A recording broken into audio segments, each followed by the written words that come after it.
David James, former England goalkeeper. It's a big shout out to GLTV. Thank you for letting me on your show and good luck. My name is Stephen Appiah, former captain of the Ghana senior national team. Keep watching GLTV. Marcel Desailly sur GLTV. Hello, that's me, Kanu Wankwo. Keep watching GLTV. Monsieur Koloto Habib, GLTV. Hi, what's up? My name is Ewa. I'm a stand-up comedian from Nigeria. You're on to GLTV. Ewa, I say so. Keep watching. Don't go nowhere. Hi, everybody. My name is Peter Okoye from P Square. You can call me Mr. P. Keep watching GLTV. I love you. Much love. Hi, my name is Michael Listen. My name is Pascal Noma. Keep watching GLTV.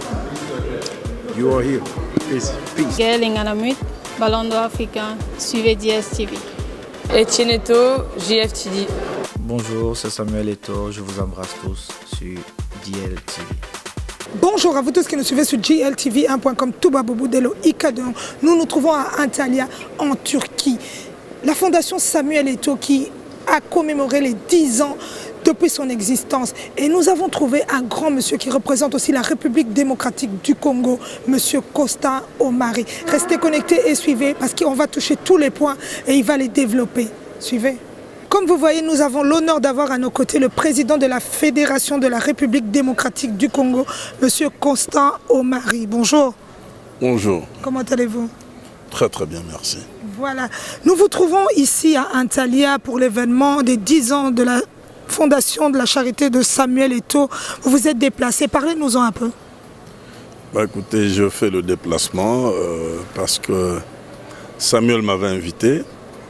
Il m'a parlé de ce projet lors du congrès de la FIFA à Mexico.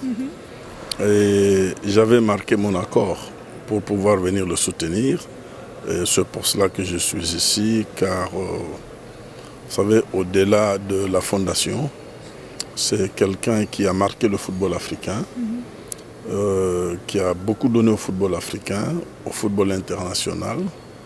Et c'est un garçon assez sympathique, un jeune frère, avec qui j'entretiens d'excellentes relations. C'est pour cela que j'ai estimé que il était judicieux pour moi et amical et même fraternel d'effectuer ce déplacement. Voilà. On va parler un peu de vous, monsieur Costa Omari, pour que les gens puissent... On connaît monsieur Costa Omari, cette fonction, ce grand monsieur qui est derrière ce monde du football, derrière ce sport, et partout on vous voit, FIFA. Parlez-nous un peu de vous. Écoutez, Constant Omari, effectivement, je suis né dans une famille de 10 personnes, dont notamment 4 garçons et 6 filles.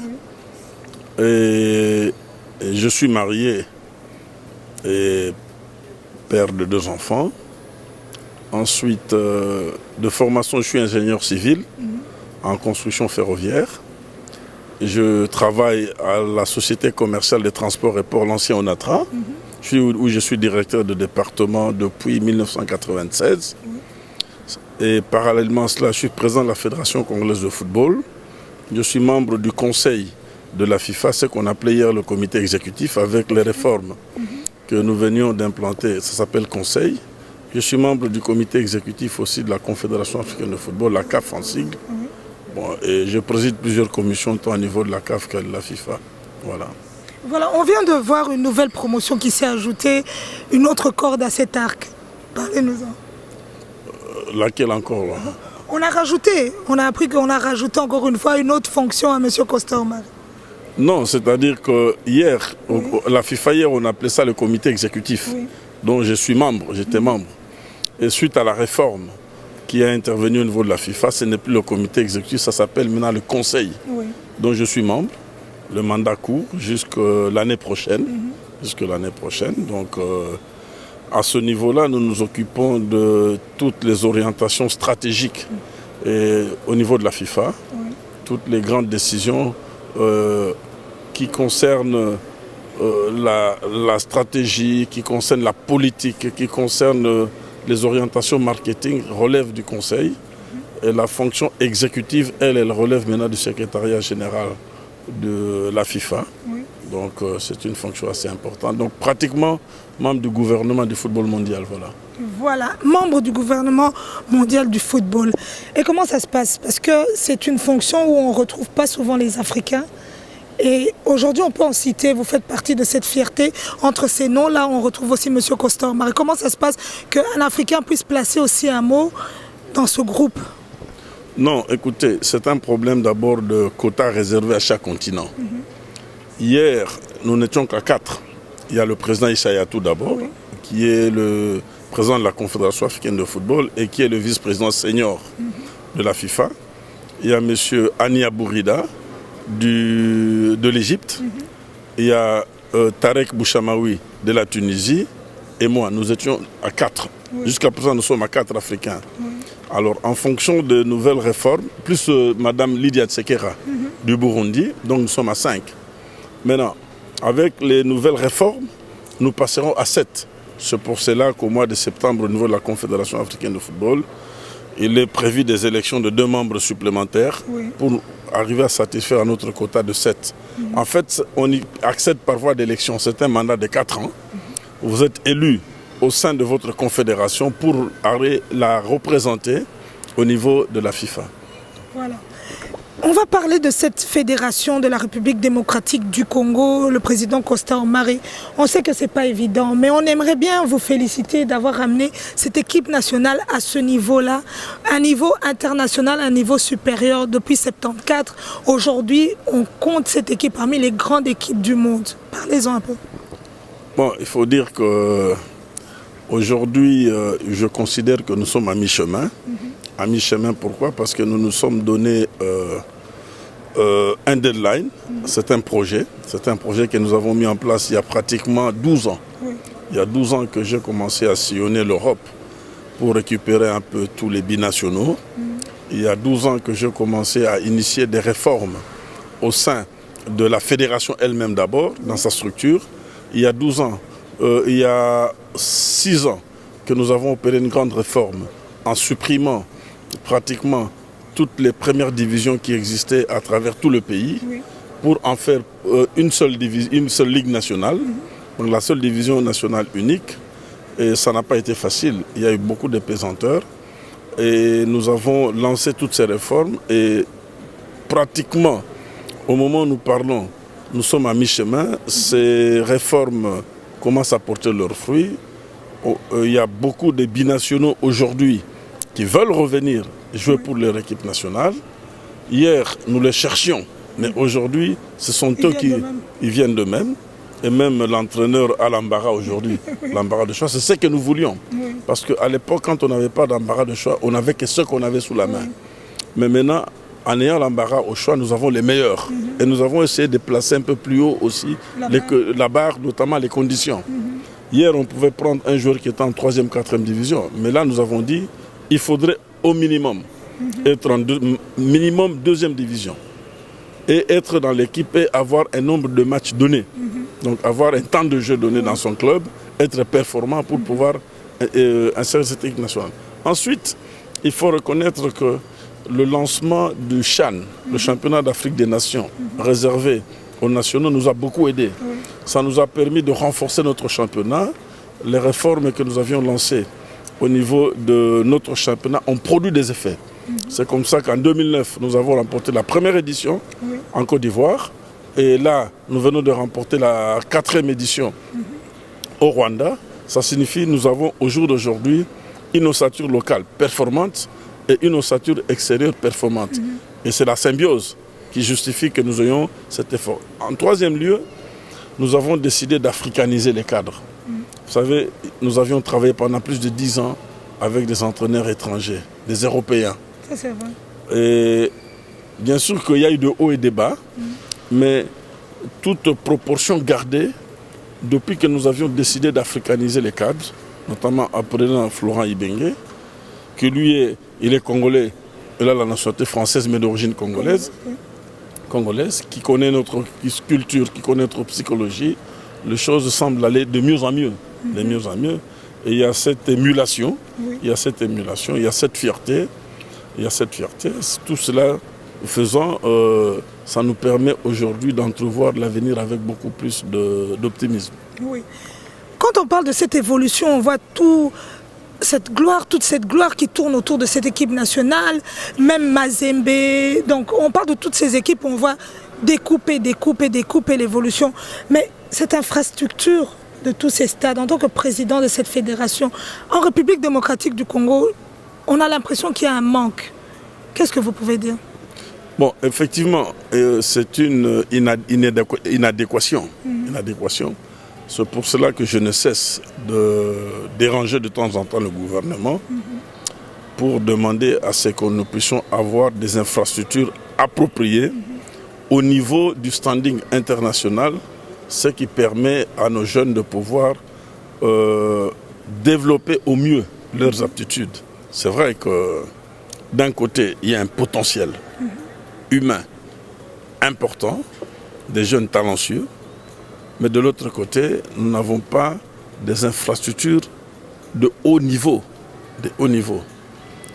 Et avec le peu que nous avons, nous arrivons déjà à ce résultat. Cela signifie que le jour que nous aurons des infrastructures de haut niveau, je crois que nous allons crever le plafond. Oui. Comme vous le savez, la matière des infrastructures dans un pays, notamment des infrastructures politiques, plutôt sportives, cela relève de la politique d'un État. Ça relève de la politique d'un État. Et jusqu'à présent, notre gouvernement essaye un tant soit peu, parce que n'oubliez pas aussi que le pays a connu beaucoup de soubresauts, beaucoup de difficultés économiques, assorties des guerres, donc il y a plusieurs urgences, mais dans cette multitude d'urgences, on essaye un tant soit peu de pouvoir mettre sur pied, construire quelques infrastructures, mais nous n'avons pas encore des infrastructures inhérentes à la volonté que nous voulons. Au jour d'aujourd'hui, quand vous voyez le stade de Tout-Puissant Mazembe, qu'il faut encourager d'ailleurs, c'est un petit stade de 22 000 personnes, mais au standard international. Donc c'est des initiatives. Il y a donc M. Moïse Katumbi qui a construit un stade au standard international, mais limité au niveau de la capacité, mais qui agit déjà. On voit au Kasai Yango et Kassanji qui est en train de finir actuellement son stade aussi, qui aura un standard aussi. Le grand stade de Martyr à Kinshasa, c'est un grand stade mais qui n'a pas encore tous les standards voulus. On est à peu près autour de 50 à 55%. 50 à 50%. C'est insuffisant.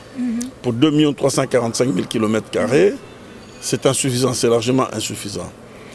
Et la difficulté, c'est que n'ayant pas beaucoup de stades, nous sommes obligés de nous rabattre sur des terrains à gazon synthétique pour essayer de faire jouer nos compétitions. Alors que l'idéal serait d'avoir des terrains à gazon naturel. Mais comme nous n'avons pas beaucoup de terrains, nous n'utilisons que le peu que nous avons. Donc nous n'avons qu'au jour d'aujourd'hui, il n'y a que 2 pôles, Kinshasa et Lubumbashi. Bientôt, ça sera Mbujimaï quand vous terminez. Or, nous avons déjà plus d'une vingtaine de provinces. Or, l'idéal, c'est d'avoir dans chaque chef-lieu de province des stades appropriés. Il y a Kindu qui vient d'inaugurer aussi. C'est un petit stade dimensionné à la démographie de cette ville. C'est déjà un avancement. L'idéal pour nous, c'est d'avoir ce genre de stade dans tous les chefs-lieux de province. Ces terrains à gazon synthétique, le football, la tenue du ballon, le football s'est amélioré. Au jour d'aujourd'hui, quand vous assistez même au match de l'Epefkin, l'entente de football de Kinshasa, vous constaterez qu'il y a une évolution dans les jeux des joueurs. Tout simplement parce que cette aire de jeu leur permet de développer leur talent. Ça leur permet de développer les jeux. Donc je ne peux pas dire aujourd'hui que nous avons atteint l'idéal. Non, nous ne sommes qu'à mi-chemin. Le besoin des infrastructures continue à se faire sentir. 85 millions d'habitants, 2 345 000 km². Je pense que nous avons encore besoin de plus d'infrastructures. Voilà. On va parler de cette jeunesse aussi, Président Costa Omari. Il y a les 16 ans, 17 ans, 18 ans, on monte jusqu'à 20. Qu'est-ce que vous faites de cette jeunesse? Ces footballeurs-là qui rêvent aussi de monter, mais qui n'arrivent pas à réaliser leurs rêves en tant que président. Dans les réformes que nous avons mises en place, nous avons créé la Ligue nationale de football des jeunes.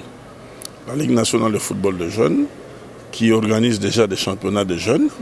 Nous sommes en partenariat avec RTL pour l'organisation du championnat interscolaire.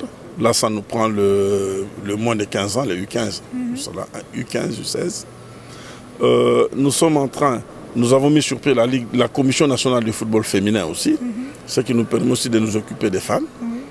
Et nous leur avions assigné comme tâche primordiale d'organiser un championnat de jeunes à travers tout le pays. C'est à travers cela d'ailleurs que nous arrivons à avoir des jeunes. Quand je prends à titre exemplatif, dans l'équipe qui est allée remporter le CHAN, il y a au moins 4 jeunes qui sont venus de ce tournoi que nous organisons régulièrement avec RTL Jeunes Talents. Donc ça signifie que nous avons commencé dans cette matière-là et on ne peut pas avoir des seniors sans avoir des bons jeunes. C'est pour cela que nous faisons le maximum pour mettre sur pied des championnats bien structurés au niveau de football des jeunes. Une fois. Et là, nous nous apprêtons d'ailleurs à imposer, à partir de l'année prochaine, que tous les clubs qui jouent à la Linafoot, conformément au règlement de la licence des clubs, de la Confédération africaine des clubs, que je préside par ailleurs, dont je préside la commission sur le plan africain, de pouvoir se doter des équipes d'âge. À ce moment-là, ça sera impératif. Vous ne participez pas à la Linafoot si vous n'avez pas cette licence. Et pour avoir cette licence, il faudra avoir les équipes d'âge. Et pour avoir ces équipes d'âge doivent participer impérativement à ces championnats.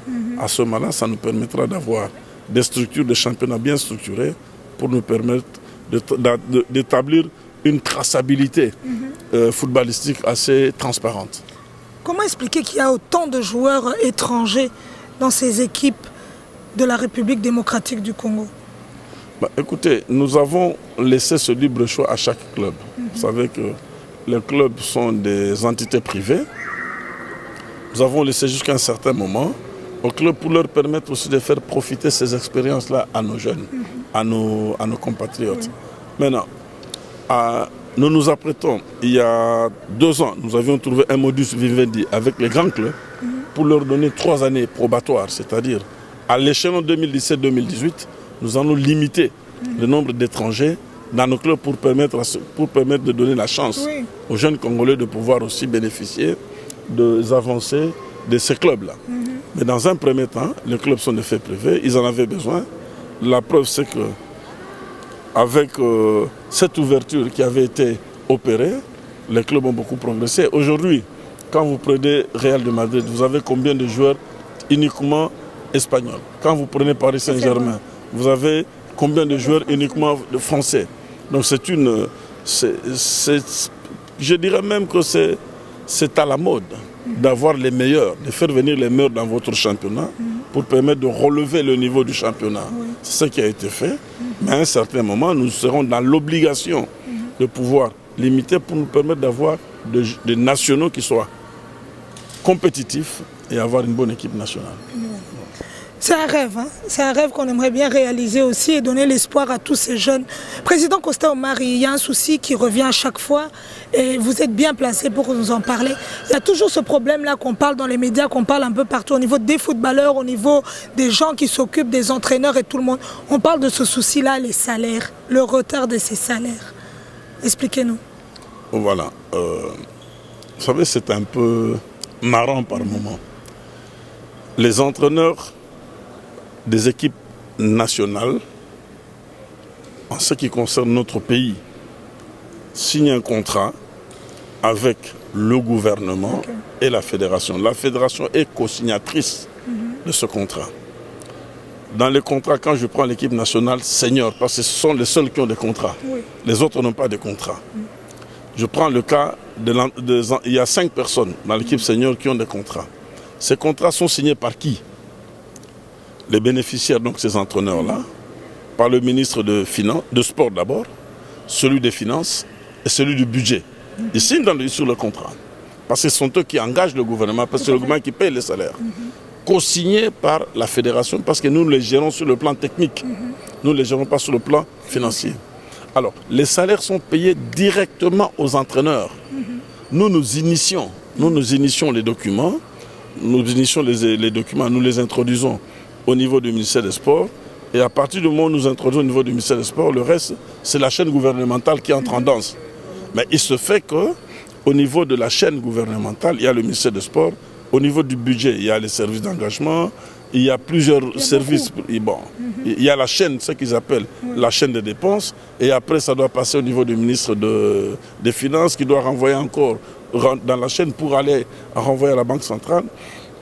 Ce qui fait qu'à un certain moment, il y a des dysfonctionnements. Nous essayons de travailler un temps soit peu pour que le processus soit beaucoup plus fluide et il soit beaucoup plus automatique. Parce que ce n'est pas gai, ce sont des salariés, ce n'est pas aussi intéressant qu'un entraîneur qui produit des résultats se retrouve avec 6 mois de salaire impayé. Ce n'est pas normal. Mais que les gens sachent que ce n'est pas la fédération qui paye, c'est le gouvernement qui paye. Et le gouvernement paye parce qu'il y a 3 des membres du gouvernement qui sont signataires principaux de contrats. La fédération est co-signatrice. Entre autres, la fédération est co-signatrice, pourquoi? 1, parce que la fédération gère techniquement l'entraîneur. Deuxièmement, en cas de litige, la FIFA peut se saisir. Parce que si la fédération n'a pas signé le contrat, l'entraîneur ne peut pas se plaindre à la FIFA. La FIFA dira que notre membre, qui est l'association nationale, n'ayant pas signé ce contrat, nous ne pouvons pas nous gérer. C'est entre vous et votre gouvernement. Voilà. Il y a un souci qui vient d'apparaître, des accusations. Je crois que vous êtes la personne mieux placée par rapport à la situation qui s'est passée au Bénin. Monsieur Costa-Omari, parlez-nous-en un peu. Est-ce que c'est vrai? Est-ce que c'est faux? Qu'est-ce qui s'est réellement passé et d'où vient cette histoire? Bon, vous savez, je suis très mal placé pour évoquer ce cas-là, tout simplement parce que ce soit moi ou mon collègue Sidi Diallo de la Côte d'Ivoire, nous avons été en Côte d'Ivoire comme observateurs. Pourquoi?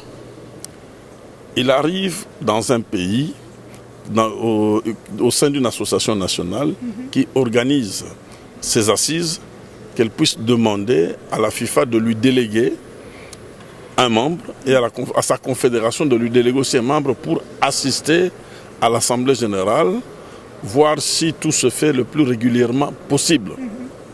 Mais ces observateurs ne sont pas membres de l'Assemblée générale, ils n'ont pas voix délibérative et ne participent pas au débat. À la longue, ils peuvent avoir une voix consultative. Si par exemple, il y a une difficulté d'interprétation des textes, l'Assemblée peut se référer à ces observateurs pour interpréter les textes de la FIFA.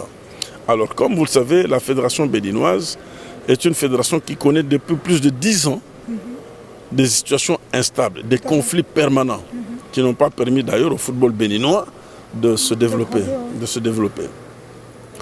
Et le Bénin était sous le coup d'une suspension de la FIFA suite tout justement à une décision de justice. Un juge, un magistrat, un certain Ibrahim Issouche, comment il s'appelle encore, qui avait pris une ordonnance interdisant l'organisation d'une assemblée générale élective.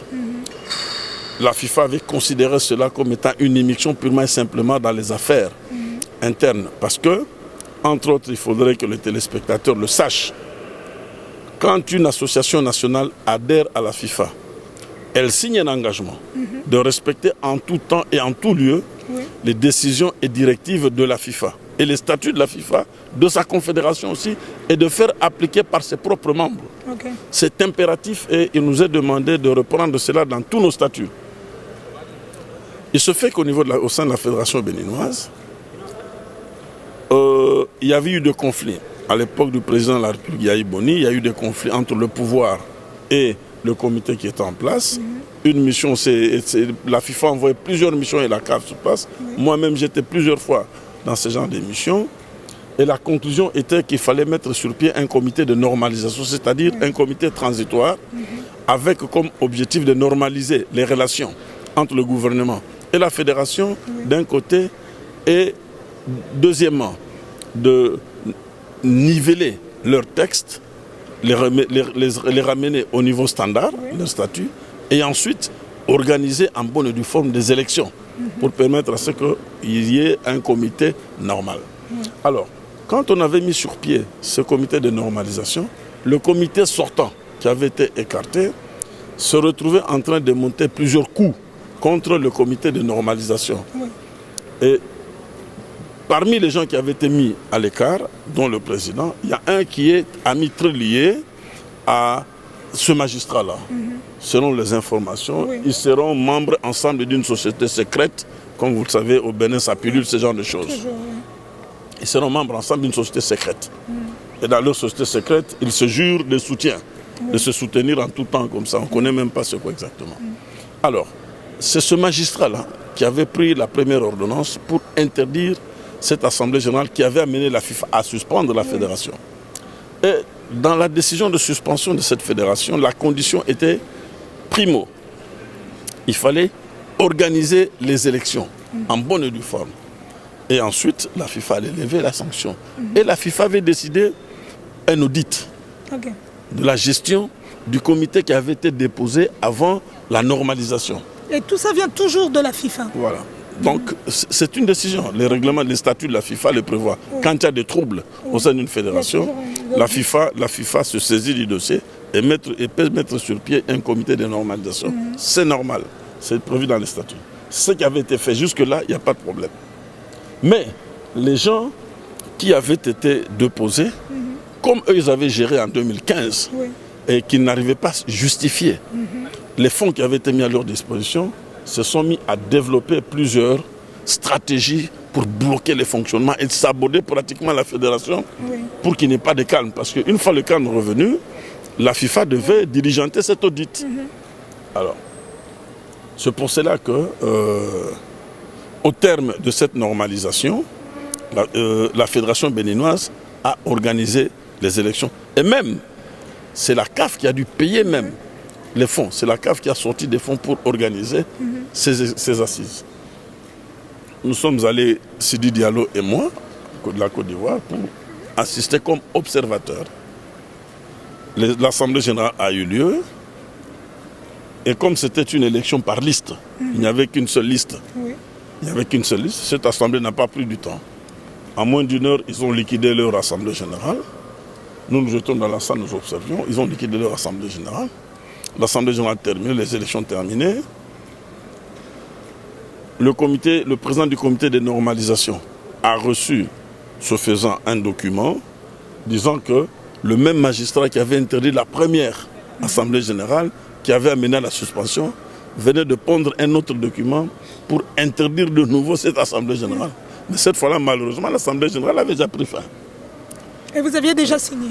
Non, nous ne signons pas. Non, eux, ils avaient déjà signé. Oui. Okay. Il y avait un huissier à eux, le plan de normalisation. Ça ne nous concerne pas, nous ne signons pas dans ce genre de choses. Et nous sommes partis, moi et mon collègue de la Côte d'Ivoire, nous sommes partis. Et à l'issue de cette assemblée générale, la FIFA, puisqu'il venait d'élire un nouveau comité, la FIFA a levé la suspension. C'est ça qui justifie d'ailleurs. Toutes les équipes africaines ont joué leur match vers le 5 juin. Mais à titre spécial pour le Bénin, la CAF, de commun accord avec la FIFA, avait reporté le match au 12 pour que le 10 qu'il y ait des élections. Effectivement, le 12, le Bénin a joué son match, qu'il a gagné par ailleurs. Nous sommes repartis, chacun est parti dans son pays. Mais comme il se fait que malheureusement, l'ami de membre là dont je vous ai parlé, qui était son ami, ce magistrat qui avait créé le premier problème, s'estimant, selon lui, floué parce que l'Assemblée s'est tenue malgré son ordonnance, et pourtant cette ordonnance est arrivée après la fin de l'Assemblée, a pris carrément la liste de tous ceux qui ont assisté à cette Assemblée générale. Il s'est mis à prendre des mandats d'arrêt. J'ai vu, on m'a envoyé à peu près 26 mandats d'arrêt de tous ceux qui étaient à l'Assemblée générale, dont moi et Sidi Diallo. Bon, nous n'étions pas là intuités et personne. Nous étions là mandatés par la FIFA et la CAF. C'est pour cela que nous n'avons pas réagi. Et d'ailleurs, ce faisant dans les 24 heures, la FIFA, aussitôt saisie par le comité élu de ce qui venait de se passer, a écrit, les a sommés dans les 72 heures de retirer leur acte judiciaire, sous peine de quoi, à partir du 18 juillet, leur dossier allait passer de nouveau au comité de normalisation, au comité d'urgence pour une décision appropriée. Alors, nous avions par ailleurs appris que même le gouvernement se retrouvait sidéré par le comportement de ce magistrat, qui était à la base du premier conflit qui avait amené à la suspension de la fédération, revenir encore en charge pour une deuxième, pour créer un deuxième problème qui risque de les amener encore à une deuxième suspension. Et nous avions appris que le gouvernement a pris à bras-le-corps le dossier. Ils ont intimé l'ordre au procureur de pouvoir retirer ces documents-là, les fameux mandats, tout ça là.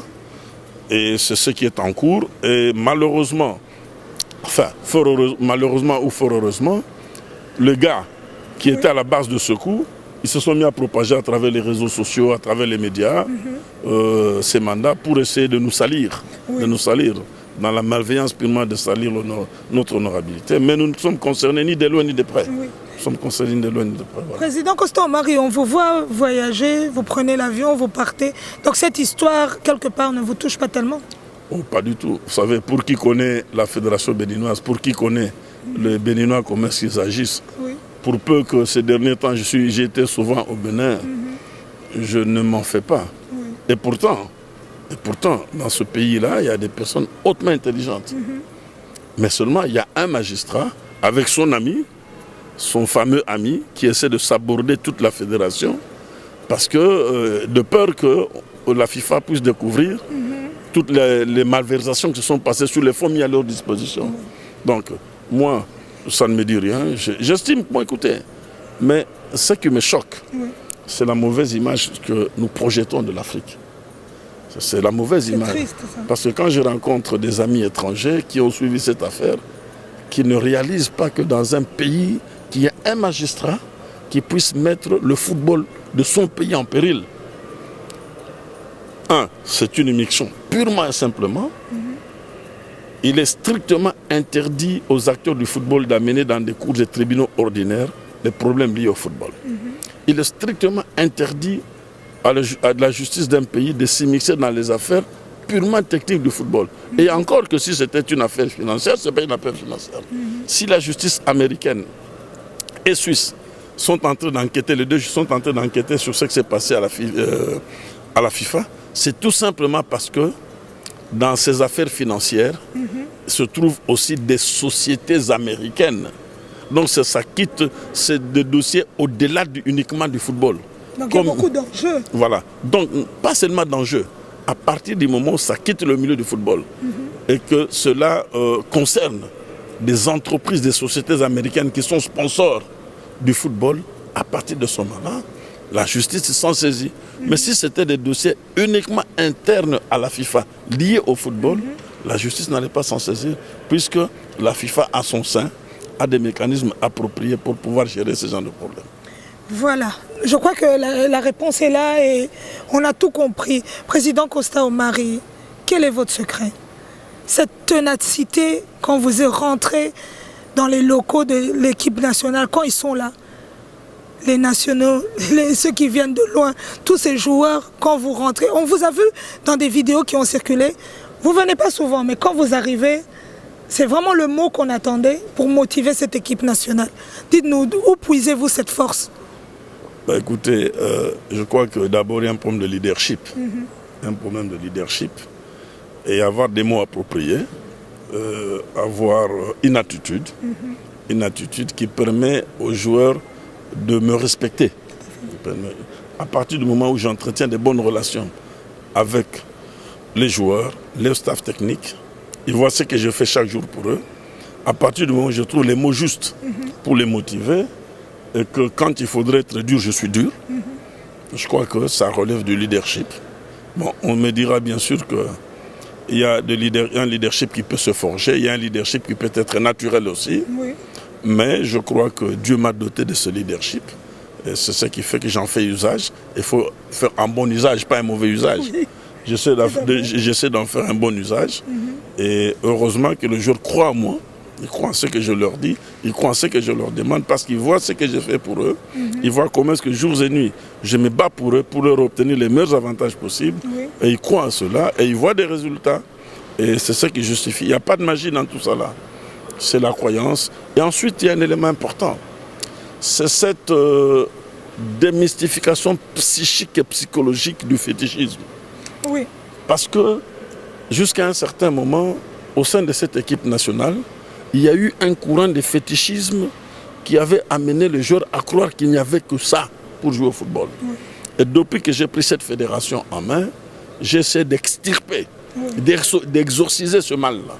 Arriver à leur faire comprendre que, il n'y a que Dieu. Il n'y a que Dieu. Au-delà de Dieu, il n'y a rien. 2, Il n'y a que les efforts qu'on fournit, le travail qu'on fournit, la confiance. Il n'y a que ces éléments-là qui sont les éléments importants.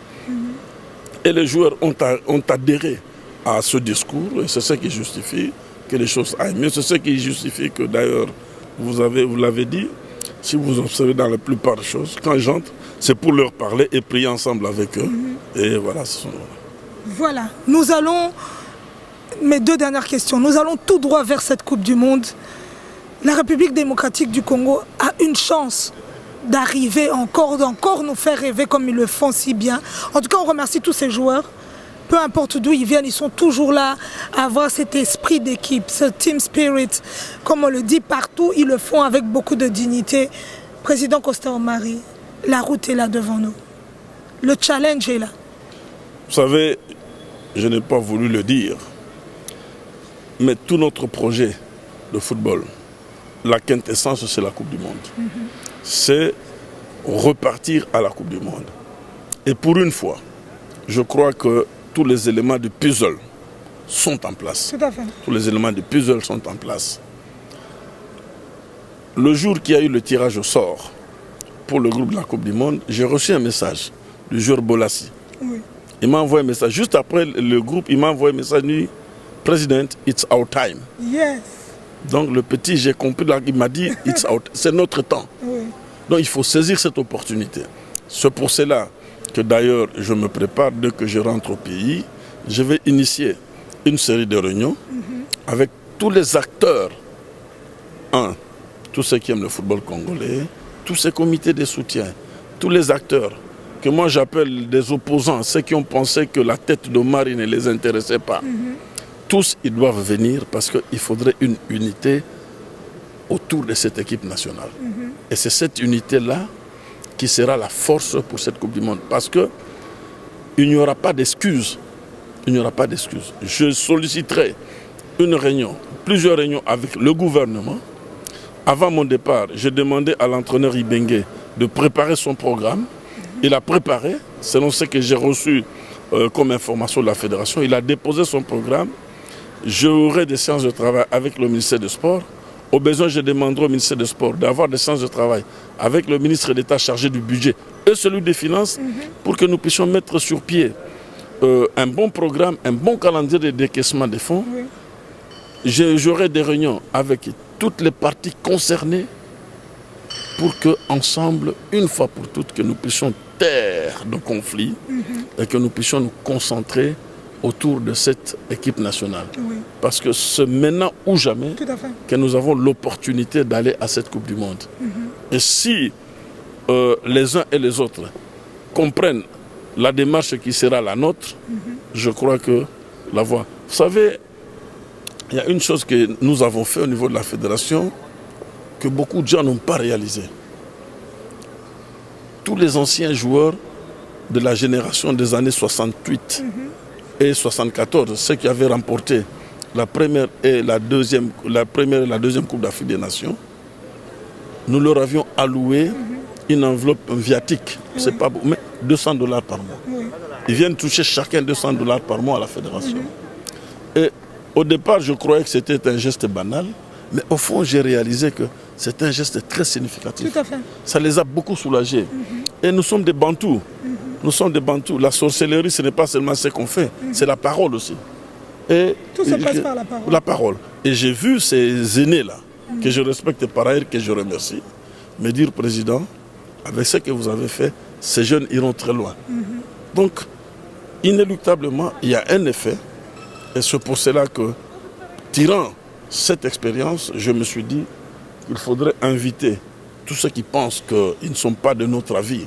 Mais l'équipe nationale, ce n'est pas l'affaire de Marie, ce n'est pas l'affaire uniquement de la FECOFA, c'est l'affaire de tout le peuple congolais. Nous allons initier plusieurs réunions pour essayer de ramener tout le monde, ne fût-ce qu'on trouve la paix autour de cette équipe nationale. Le reste, on peut garder nos divergences. Mais qu'autour de cette équipe nationale, que nous trouvions la paix, que nous puissions conduire ces jeunes-là dans cette identité commune pour que, une fois de plus, le peuple puisse vibrer. Parce que depuis un certain moment, quand on parle du bien de notre pays, qu'il ne s'agit que de football. Tout à fait. Quand on parle du bien... Aux unis aussi. quand on parle du bien de ce pays-là depuis un certain moment, c'est grâce au football. Donc, c'est les dénominateurs communs, c'est l'image du pays, c'est l'union et l'unité de ce pays. Ça signifie que c'est devenu un élément hyper important qu'il ne faut plus ignorer. Monsieur Costa Oumari, le mot de la fin. On vous écoute. Adressez-vous à cette jeunesse qui rêve aussi de ce monde du football meilleur en République démocratique du Congo. Écoutez, chaque fois que j'ai eu l'occasion de m'adresser à cette jeunesse, je lui ai toujours rappelé une chose. Vouloir, c'est pouvoir. Il n'y a pas de magie dans ce que nous faisons. Il faut savoir ce qu'on veut, mettre la politique en place pour atteindre les objectifs qu'on s'est assignés. 2. Quand on s'est assigné un objectif pour arriver, il faut éviter des distractions. Quand on s'est tracé une ligne directrice, tout écart constitue une distraction. Et quand il y a une distraction, on perd le fil conducteur qui vous amène vers les objectifs voulus. Troisièmement, il faut toujours croire en Dieu. En dehors de Dieu, il n'y a pas de salut. Qu'on ne vienne pas vous tromper, qu'il y ait un bonhomme qui habite quelque part, c'est lui qui fera votre bonheur. Même lui-même, quand il veut, les gens vont le voir, il dit si Dieu veut. Ça signifie qu'il reconnaît que Dieu existe. Et il ne faut pas cette distraction-là. Quatrième élément, c'est qu'il faut avoir des valeurs, il faut croire aux valeurs. L'éducation, le civisme, l'humilité. Quand on est humble, Dieu vous élève. Quand on est humble, Dieu vous élève. Et cinquièmement, c'est qu'il faut croire, il faut être fier de ce drapeau. Nous pouvons avoir nos problèmes. Laissons aux politiciens s'occuper de nos problèmes politiques. Nous pouvons avoir ce problème. J'ai toujours dit, votre maman peut être bossue, mais vous ne devez jamais avoir honte de la présenter à vos amis. Vous ne devez pas avoir honte de la défendre devant des amis. Notre pays est ce qu'il est. C'est un pays appelé à un bel avenir, quelles que soient les difficultés qu'il connaît aujourd'hui. L'avenir de ce pays-là, il est radieux et il le sera. Oui. Et il le sera. Mais il ne le sera qu'avec la volonté d'un tout un chacun de nous. Il ne le sera qu'avec la détermination de tout un chacun de nous. Il ne le sera qu'avec la résolution de tout un chacun de nous. Maintenant, Dieu nous a dotés d'un beau pays. On a tout le potentiel. Il ne nous appartient qu'à le faire fructifier. Et pour le faire fructifier, il faut y croire. Croyez, merci. Voilà. Un grand merci au président Costa Oumari, ici à Antalya, Touba Bobo Delo à l'image. Encore une fois, on a fonctionné sans pile. Nous remercions aussi le président Théo Binamungu, là où il est en Algérie. On espère que ça va briller aussi. Bon, écoutez, je lui souhaite, pas lui seul, à toute la délégation, oui. Et en premier lieu l'équipe, oui. Parce que c'est l'équipe qui fait la fierté du Congo. Tout à fait. Mazembe fait depuis plus d'une décennie, cette équipe fait la fierté de ce pays et il faut lui souhaiter les meilleures chances possibles. Voilà. Un grand merci. Restez connectés sur GLTV. Une bonne journée, merci.